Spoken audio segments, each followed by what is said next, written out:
A minha mulher está ainda com um vírus poderoso. Esse é o 15º dia, eu creio, e dessa coisa que bateu nela e toda manhã ela amanhece com aquele vírus. E ela está em casa nos assistindo, quietinha. E um pouco antes de eu vir para cá, ela falou: "Você já sabe que você vai pregar?" Aí eu falei: não decidi no coração nada, sou assim, totalmente em paz e totalmente sem definição. Ela falou: "Se você continuar assim, chega lá e lembra daquele peixinho lá de Mateus 18, que veio com um estáter na boca, e Jesus falou isso a Pedro: vai lá e pesca, e você vai achar um estáter, então paga o tributo que está sendo cobrado ali à porta de Cafarnaum, paga-o por mim e por ti." Aí ela falou: "Eu não vou não." "Aí você vai lá, por favor, e prega por mim e por ti." Aí eu falei: "Pode deixar, fica aqui que eu vou lá e prego por mim e por ti." E eu queria falar sobre algo, sobre o que é impossível você, em lidando com a condição humana e com as pessoas, com a sua própria natureza e lidando com a natureza do próximo, durante tanto tempo, é impossível, se você quiser ser honesto com o Evangelho e com você mesmo e com a natureza humana, se você quiser que o significado forte do Evangelho permaneça instalado e você lute pelo rememoriamento de cada um de nós acerca do que é essencial, então você tem que falar de tentação. E tentação foi um dos temas sobre os quais eu muito falei na vida recorrentemente. Porque a gente tem que saber que tentação é recorrente.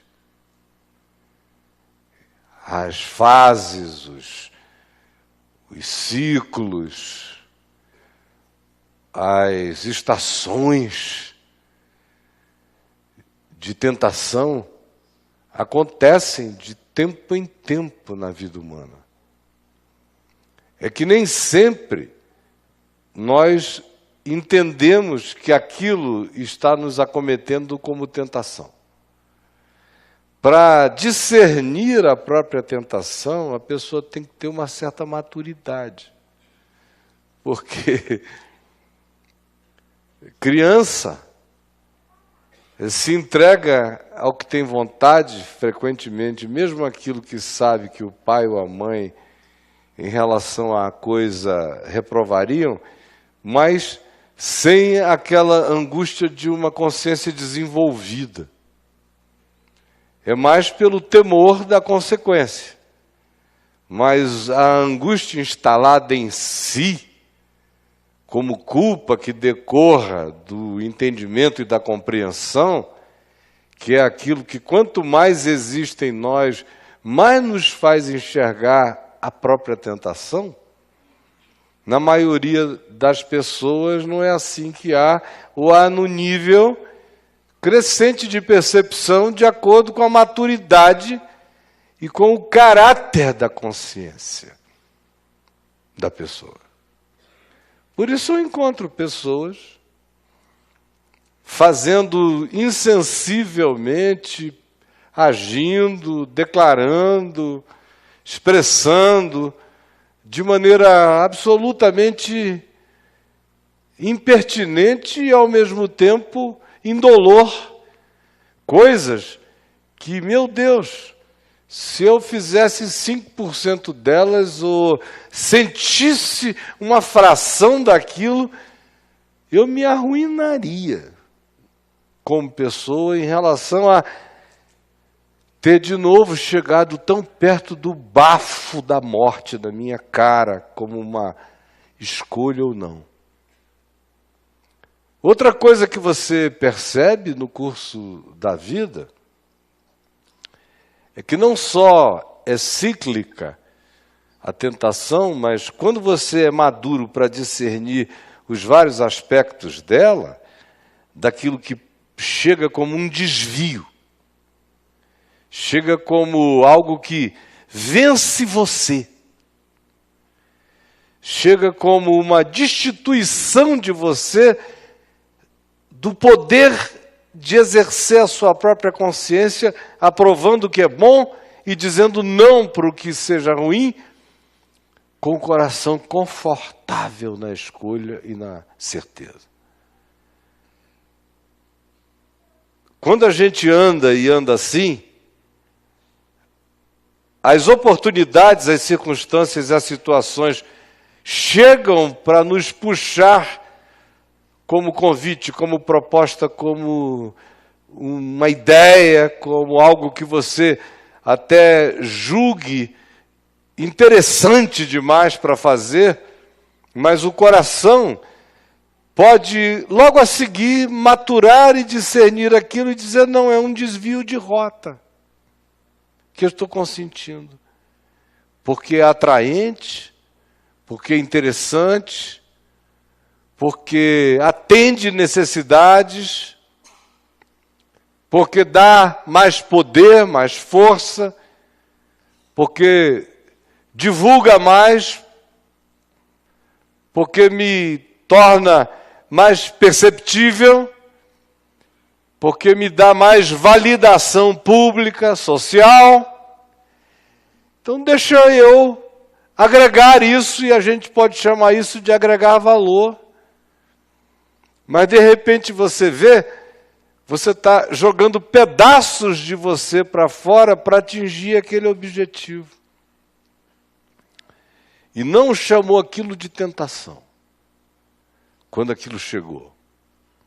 Você chamou de grande oportunidade. Para ser tentado com consciência do que pode nos acontecer, isso demanda maturidade. Senão você vai como um menino, só olha e vê se não tem ninguém para te pegar e... Só olha em volta e diz, aqui ninguém está vendo, vamos lá.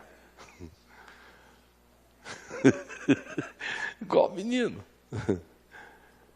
E não tem nada além da fiscalização na sua vida. A sua existência diz sim ou diz não, dependendo da fiscalização, só isso. Não havendo fiscais, tudo é permitido para você. Mas, à medida em que você cresce na consciência, paradoxalmente ou ambivalentemente, você também cresce na tentação. Porque você, à medida em que aumenta discernimento, também compreende vilezas e sutilezas da própria maldade, não apenas dos outros, mas também as suas. De modo que, quanto mais eu veja para fora, se eu não for, de fato, uma pessoa absolutamente adoecida, eu não creio que alguém tenha a capacidade de realmente olhar e atravessar na percepção o outro para fora sem que ele mesmo não tenha o mesmo poder de olhar para dentro de si. E se você tem a habilidade ou a inteligência de certas compreensões exteriores e não as aplica a você mesmo, é só porque você é o mais fascinante e inteligente de todos os narcisistas. e andando celeremente no caminho da psicopatia. Porque se existe esse potencial para leitura coletiva, social, relacional, há de se tê-lo também para autopercepção. De modo que o que se manda é que o médico tenha também alguma visão de si mesmo. Que ele tenha também alguma capacidade e não tenha medo de dizer para si mesmo o que provavelmente ele tenha, embora ele busque a ajuda de um outro. Mas eu preciso disso.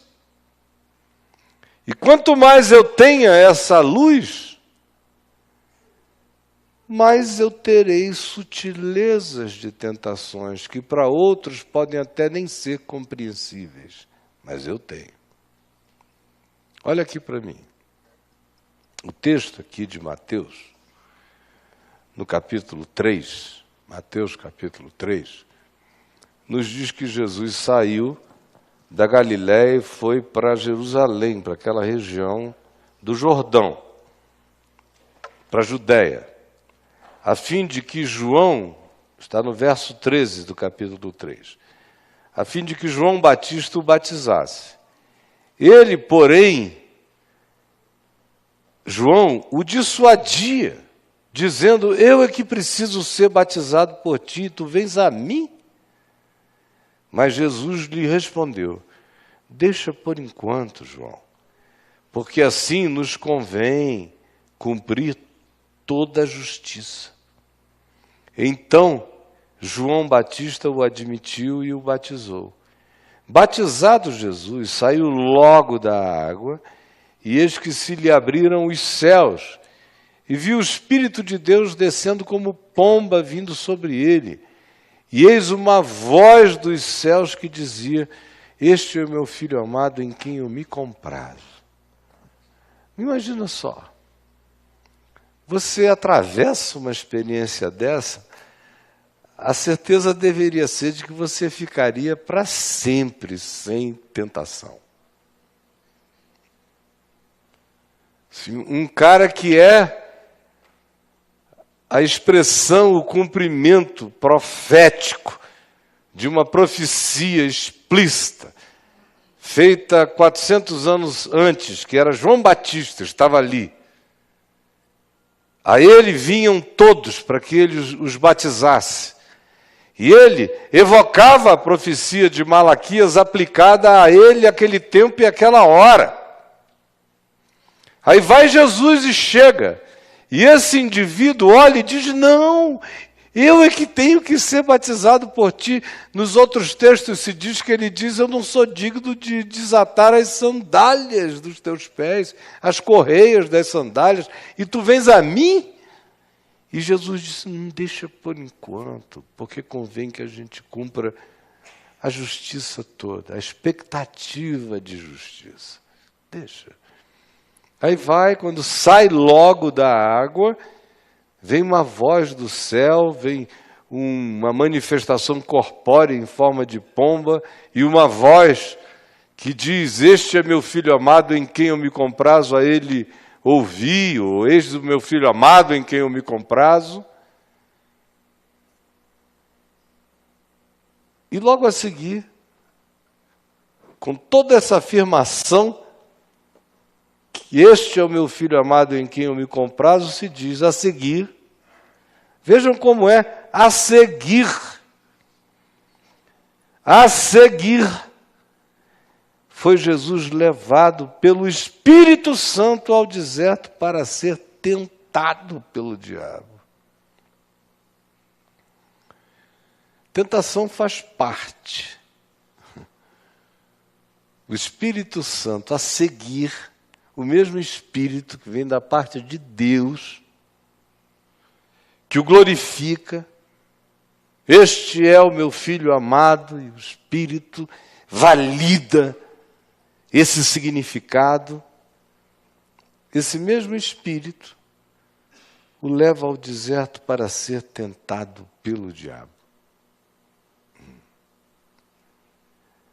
É impossível a gente crescer nesse mundo caído. A gente habita uma existência caída. Nós somos uma espécie caída. E é impossível fazer o caminho de um ente caído, um ente tão relativo, habitado pelo bem e pelo mal, capaz de vislumbrar o que é bom e escolher o que é ruim. Numa luta de ambivalência poderosa e constante no interior. É impossível. Pessoas como eu e como você, que jorramos de nós mesmos tanto o que é doce como frequentemente o que é amargoso. Experimentarmos a Deus nesta existência sem que também o conheçamos como treva, angústia e dúvida na vida da gente. O Espírito Santo que o glorificou foi o Espírito que o levou ao deserto, à solitude. No interior, essa descrição do deserto descreve a interioridade, o silêncio, a solidão da decisão de decidir quem eu sou. Para que ele fosse tentado pelo antagonismo. Diabolos, é o divisor, aquele que habita a divisão, habita a dúvida, habita na porta da carência, na porta da necessidade, que faz da fraqueza humana uma oportunidade para desviar o indivíduo do curso do sentido limpo e puro da sua própria existência. Está sempre ali. E eu preciso saber disso, eu preciso entender isso, eu preciso ver isto. Esta é uma graça do Espírito Santo, me conduzir a esse lugar de autopercepção, onde eu vejo que em mim habita a possibilidade de qualquer loucura. E em você também.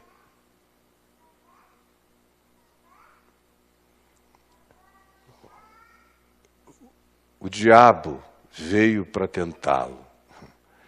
E a gente sempre imagina um diabo exterior, assim, do lado de fora, falando coisas para Jesus, caras e bocas, e querendo levá-lo a aquilo que ele, de fora, afirmava. Mas essas coisas habitam a natureza da gente. Como diz o escritor de Hebreus, mais tarde, que Jesus foi tentado em todas as coisas à nossa semelhança, mas sem pecado. Mas se é a minha semelhança, eclode aqui. Eclode como alternativa desde sempre. Como eu disse, este é um mundo caído. Essa queda começa, do ponto de vista da psicologia que nos habita, quando a gente toma a seguinte decisão: meu Deus, existe algo maior e a mais e para além de mim. Essa coisa é gostosa. Ela traz uma satisfação. Ela é bonita. Ela produz uma alegria validatória, como algo que a gente alcance. Ela é um prêmio de alcance. É uma conquista. E ela aumenta o entendimento. Ela me faz alguém que é um Deus do momento, um Deus da hora, um Deus da existência, um Deus das relações. E foi isso que aconteceu na viagem mais primeva da mudança psicológica e espiritual dos humanos, descrito em Gênesis 3. Foi isso que virou. E é isso que me habita e te habita. Como João viria a dizer depois. Pois tudo que há no mundo, o que compõe aquilo que a gente chama de experiência humana, de civilização, de história, de existir na Terra, que é também aquilo que se designa como mundo, essas coisas são feitas da concupiscência dos olhos, da concupiscência da carne e da soberba da vida. Tudo é feito disso, isso é que move todas as coisas. É o desejo que, em chegando, já nos habita, encontra o recíproco condescendente, a vontade da posse. Eu quero me servir, eu preciso, eu quero ser visto, ser validado, ser percebido, ser afirmado, quero ter um nome, quero ser alguém, quero ter poder, quero poder o que eu puder. Isso está latente em cada um de nós. Uns mais numa via, outros mais na outra, mas dentro de todos nós isso não para de latejar. É o que diz o texto de Mateus 4, quando diz que depois de Jesus jejuar 40 dias e 40 noites, teve fome. A diferença daqui para a experiência humana original, lá em Gênesis 3, no Éden, é que lá ninguém estava com fome.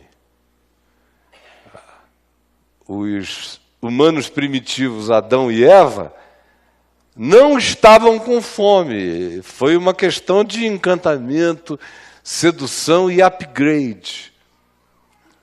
Aqui não. Aqui começa com a fome, depois de 40 dias e 40 noites. Aí vem aquela fome. Imagina. Hoje em dia eu não aguento 15 horas de fome. Meu diabetes adquirido aumenta uma necessidade enorme de você se saciar e gera umas reações diferentes. Eu me lembro do tempo em que eu ficava 5 dias, 6 dias sem comer, sem beber nada, orando, jejuando, enfurnado no quarto, nas florestas, buscando sabedoria, luz e discernimento espiritual. E mesmo naqueles dias, quando me dava fome, eu pegava um saco de bolacha, terminando o jejum, e comia, não é? Segundo dia era sempre o pior, de muita dor no estômago. Depois você passa, entra num molde que você perde a fome. Até que se chegue num momento desse, que quando psicologicamente o jejum fechou na cabeça de Jesus. Por isso se diz que foram 40 dias e 40 noites, porque foi um desses ciclos de deserto, um desses ciclos de simbologia generacional na Bíblia. 40 dias e 40 noites, veio aquela fome, explodiu a necessidade, a carência. A carência. A carência é um problema muito sério. Quando bate a carência. A gente vê o cara transformando pão em pedra quando bate a carência. Que são essas vontades da carne, da alma, carne, organismo, hormônio, necessidade de validação pessoal, que vai crescendo aquela sofreguidão vai aumentando.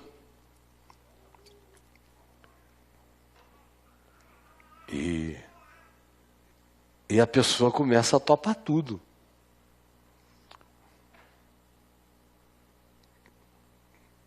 Baixa o nível mesmo. Não faz mal. Aí começa a entrar no surto de que, se você se sente empoderado para fazer aquilo, transformar a pedra em pão, você se entrega loucamente a essa tarefa de comer pedra em nome do pão, porque a pedra não vai virar pão. É só o que faz você cometer o ridículo, faz você abençoar as pedras e botar na boca como se fosse pão, ao invés de ir buscar o caminho da natureza saudável, onde pão é pão e pedra é pedra.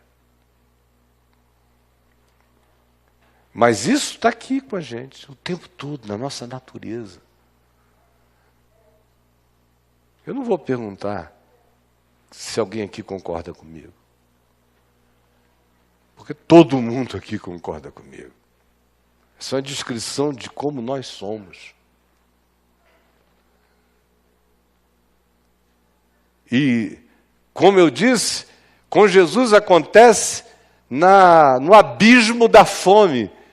Mas às vezes não, às vezes isso nos acomete sem que você nem detecte. Qualquer fome acomete como presunção de poder. Não é porque você está carente, é porque você, na sua arrogância, acha que tem direito a estender a mão a tudo, a fazer o que você queira, porque você é dono de você mesmo. Lá no fundo, todavia, é a mesma e velha carência. É a insegurança, agora disfarçada de arrogância, buscando validação. Mas está presente na gente. Aí, a seguir, o que é que Jesus faz? Como é que ele enfrenta isso? Porque é uma proposta que chega e diz, transforma a pedra em pães. E a resposta dele é, nem só de pão vive o homem, está escrito.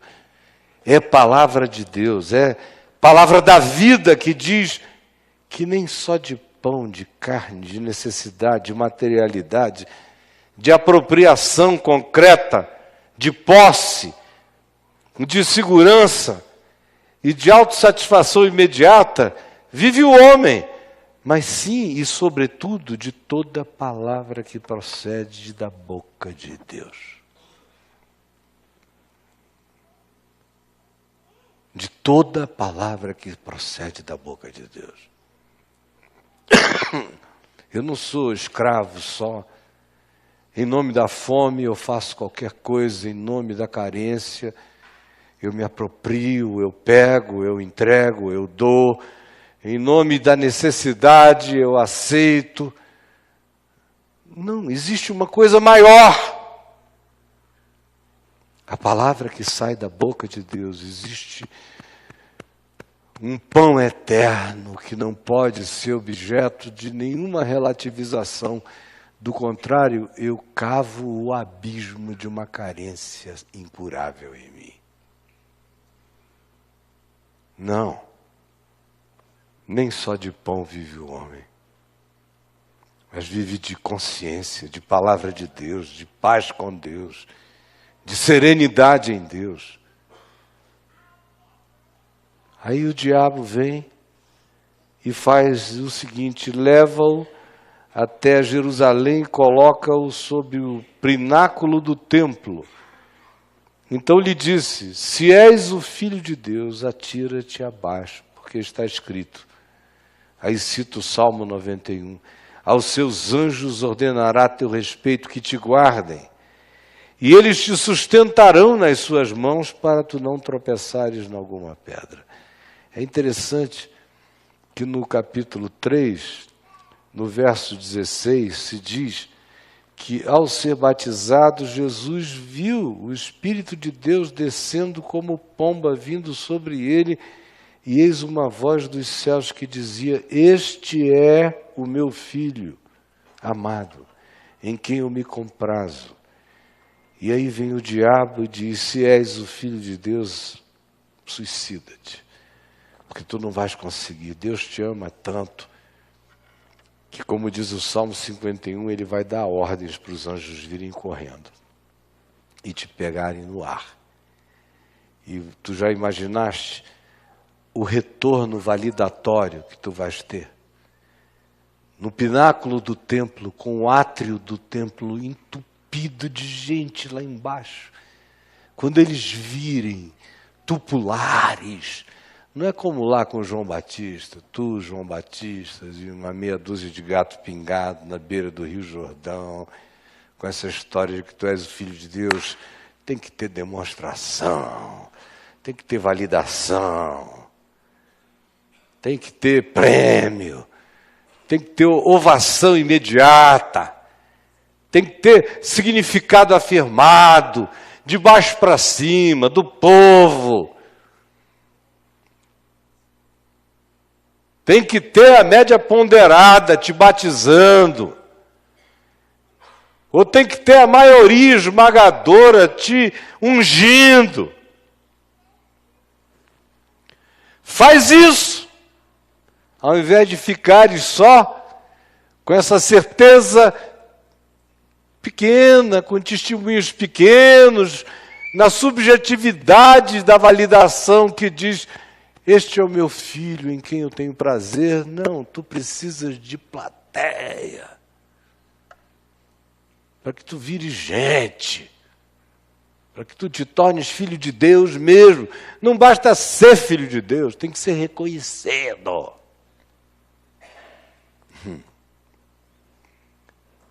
Aí Jesus diz,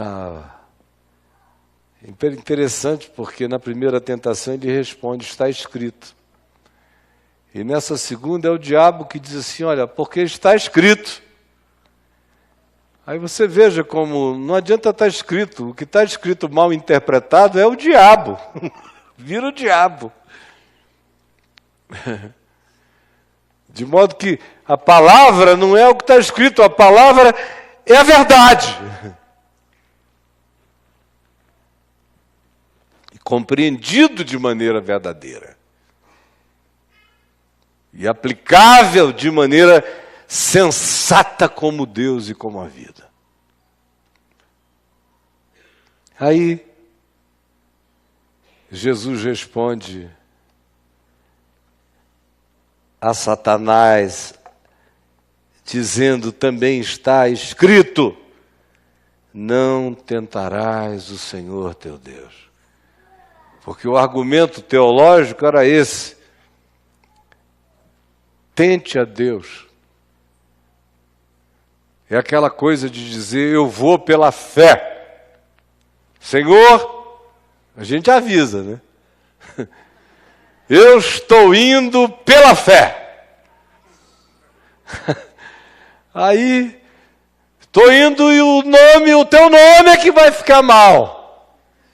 Eu estou dizendo para todo mundo que eu estou indo em teu nome. Eu vou comprar essa empresa, ou que eu vou fazer essa viagem. Na volta não tem um tostão, Senhor. Mas eu estou dizendo para todo mundo que tu me mandaste. Olha lá, hein? Vê o que tu vais fazer. E em qualquer outra área da vida. O médico diz, olha, não faça mais isso, senão você vai se arrebentar. Mas o cara diz, Senhor, eu não confio nos médicos. Eu confio no médico dos médicos. Eu estou comendo pela fé, fazendo isso pela fé. Depois se arrebenta todo e pela fé. Se ferra pela fé. Como toda hora acontece na minha vida. Meu Deus, o que eu já encontrei, encontro de maluco, assim. Que pula do pináculo do templo mesmo. O cara pula. Ele diz, Senhor, estou indo. E não é só um jump qualquer que te puxa de volta. Não, o cara vai. E eu vivo sendo o retorno do jump desses bichos. Eu pego e jogo de volta. É triste. Quer ver um exemplo tosco? Tosco. Porque isso é muito mais sutil. Eu passei a vida lidando com todo tipo de gente, de nível social e de compreensão filosófica, mas se é crente, o cara surta. E vem e diz que vai fazer loucuras pela fé. Eu não faça isso, cara. Não dá certo. Ninguém obriga Deus a fazer nada, Ele vai te deixar, Ele vai honrar a lei da gravidade. Não faça isso. Ele vai dizer, olha, eu criei a gravidade, então, bem-vindo a ela. E você vai até o fim, splash. Vira uma pasta.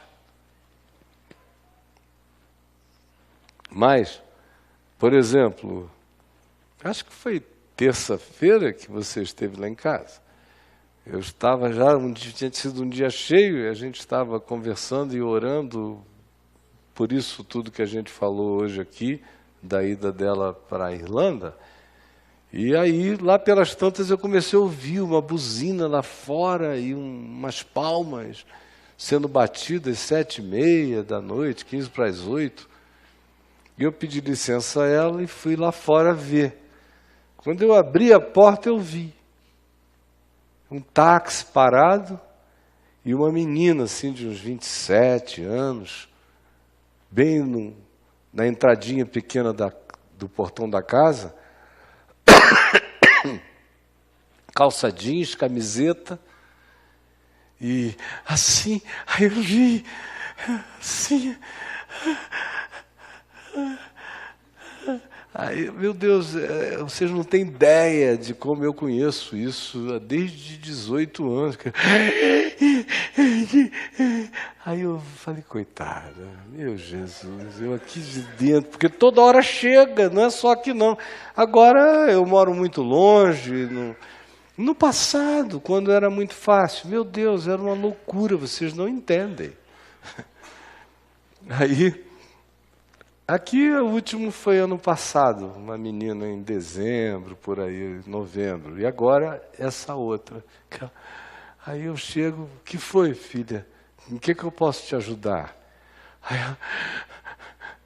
nada, só me olhando. Aí eu falei, por favor, em que eu posso ser útil? Aí nada. Aí o motorista falou, ela está atrás do senhor. Eu falei, eu estou vendo que está aqui. Atrás de mim. Aí ele falou, a gente já foi em 3 endereços aqui no Lago Norte. Todo mundo sabia quem o senhor era, mas só o último que tinha o seu endereço. Aí eu falei, eu estou vendo, vocês acertaram, mas o que você quer, minha filha? Ela... Aí eu abri o portão, fui lá fora, falei, o que você quer? Como é o seu nome? Ela falou o nome, eu falei, o que você quer? Aí, eu vim me entregar para o Senhor e para o Senhor ficar comigo, porque o Espírito Santo mandou, e eu ouvi a voz do Espírito Santo lá em Fortaleza. Vá e se entregue para o pastor Caio, que ele sabe tudo que tem que acontecer na sua vida. Isso acontece de vez em quando comigo, ainda hoje. No passado era diariamente. Era uma loucura. Aí, eu ouvi, eu falei, não foi o Espírito Santo que falou, não, minha filha. Ah, não, como é que o senhor sabe? Eu falei, porque eu conheço o Espírito Santo. Há muito tempo. Tenho intimidade com ele. Sei quando é ele que fala ou não. Então você faz o seguinte, diga para ele, se ele falou contigo, para ele falar comigo, porque a gente está junto, ó.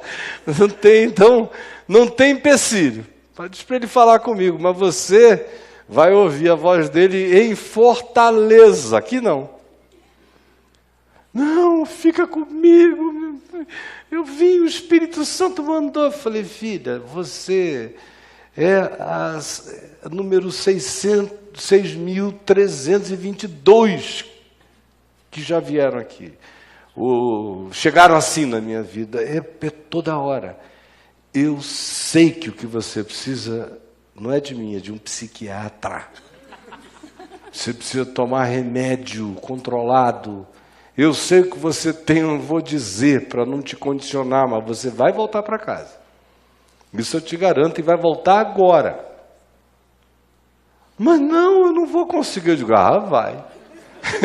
Você estava lá hoje de manhã, o Espírito Santo disse para você ir para o aeroporto, usar um cartão de crédito que você usou, comprar uma passagem só de vinda que era para tentar me chantagear. Então você é funcional o bastante para voltar. A graça dessa história toda é eu te dizer o que eu estou te dizendo e o motorista te levar de novo para o aeroporto. Você vai para o mesmo balcão, vai comprar de volta e voltar para casa. Resumindo a história, e assim foi feito. Eu não sei nem se chegou a demorar uns 10 minutos, 10, 12 minutos no máximo. Lá dentro você nem percebeu coisa nenhuma, não é? Enquanto isso, tudo mais acontecia lá fora. Veio, voltou. Por quê? Porque pulou do pináculo do templo. E esse é um exemplo, como eu disse, tosco. Todo mundo aqui tenta chantagear Deus de alguma maneira. Até a mera vinda, esse lugar se transforma numa chantagem. Senhor, o senhor viu que eu já fui 4 vezes seguidas, sem faltar. Agora eu vou arriscar uma oração. Aí manda, pai, segura aí. O cara tenta. É tudo tão idiota que é assim. Pula daqui porque todo mundo vai te ver. Obriga Deus a intervir. Acelera esse processo. Você está perdendo muito tempo. Vai andar o caminho dessa discrição, podendo escolher a vereda da ovação. Por que tu não te associas a Deus em teu favor e obrigas a Deus a ser o avalista da tua causa de maneira amoral? Só porque supostamente tu não crês que és e precisas colocar a Deus à prova como validação do fato de que tu és especial. E é assim que a gente vai destruindo a alma. Você já imaginou? O cara casa por causa disso. Muda de cidade por causa disso. Faz loucuras por causa disso. Porque eu tenho que ser, enfim, imortalizado pelo absurdo que me acometeu de maneira gloriosa. E aí, por último, se diz aqui, então levou-o ainda o diabo a um monte muito alto, mostrou-lhe todos os poderes, reinos e glórias do mundo, e lhe disse, tudo isto eu te darei se prostrado tu me adorares. Baixa a calcinha, só um minutinho, e eu te dou tudo. Não é nem metade do meu reino. O tesão do diabo é um negócio que ele diz, fica de 4. Depois eu te dou tudo. Então Jesus lhe ordenou, retira-te, Satanás, porque está escrito, ao Senhor teu Deus adorarás, e só a Ele darás culto. Literalmente, Jesus está dizendo, na bunda nada. Essa é a declaração. Eu sou de Deus. Mas está chocado? Não fica, não. Eu estou só traduzindo para a realidade. O que ele está dizendo é, se você é de Deus, na bunda nada. É? Assim não. Não vale a qualquer preço. Os fins não justificam os meios, nem para transformar pedra em pães, nem para acelerar caminhos com miraculosidades marqueteiras, ou de publicidades, ou de autovalidações, ou de subtezas que não correspondem à realidade de quem a gente é, e nem tampouco ficando de quatro para a oportunidade imperdível, ante a qual você se verga, e também para a qual você perde toda a capacidade de retroação. Tem certos passos que a gente dá na existência que ainda são passíveis de retorno. Há outros que a gente decide e em relação ao que a gente consegue no máximo se arrepender, mas esse arrependimento já não mudará o destino escolhido. Eu conheço pessoas que sofrem a escolha errada até o fim da vida. Estão arrependidos, sim. Agora, a escolha deixou como consequência realidades que não serão, ou algumas delas não serão retiráveis. Outras sim, outras é uma questão de paciência, de tempo. E elas se revertem. E o arrependimento é coroado pela alegria da reversão.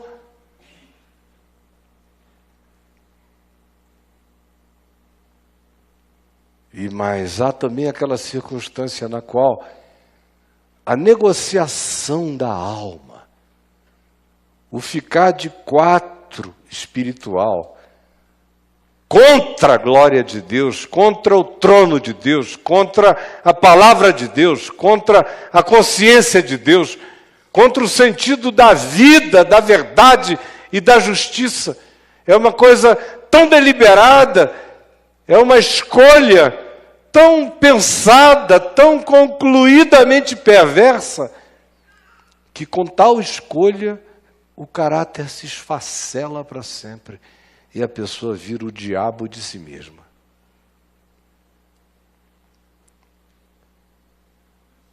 Tudo que eu estou dizendo aqui, alguns de vocês já me ouviram dizer de outra forma, de muitos modos, de muitas maneiras, mas na mesma direção.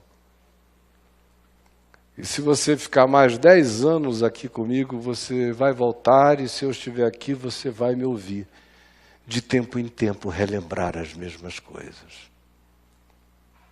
Tentação. É essa eclosão de desejo, de escolha, de carência adulada, ou de estética ou posição desejados, ou de poderes ambicionados, que vão nos enlouquecer a ponto de dizermos, sem isso eu não posso viver, esse é meu pão,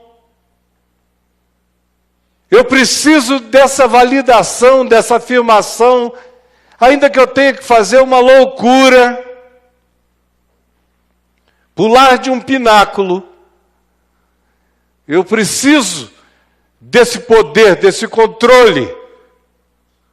Eu preciso experimentar essa glória de realização. Por isso, eu transformo pedra em pão. Eu me abismo contra a rocha, a penha, contra a lei da gravidade. Por isto, eu me ajoelho para a maldade. Fico de quatro para Satanás. Mesmo que isso não seja em nenhum culto, mesmo que isso não seja feito como magia negra, a magia negra é essa atitude, é esse espírito, é essa rendição, são essas escolhas. É a tentação. Está tão perto de mim, de ti, que Jesus disse, quando orardes, orareis assim: Pai nosso que estás nos céus, santificado seja o teu nome. Venha a nós o teu reino. Seja feita a tua vontade, assim na terra como nos céus. O pão nosso de cada dia nos dá hoje. O que mais?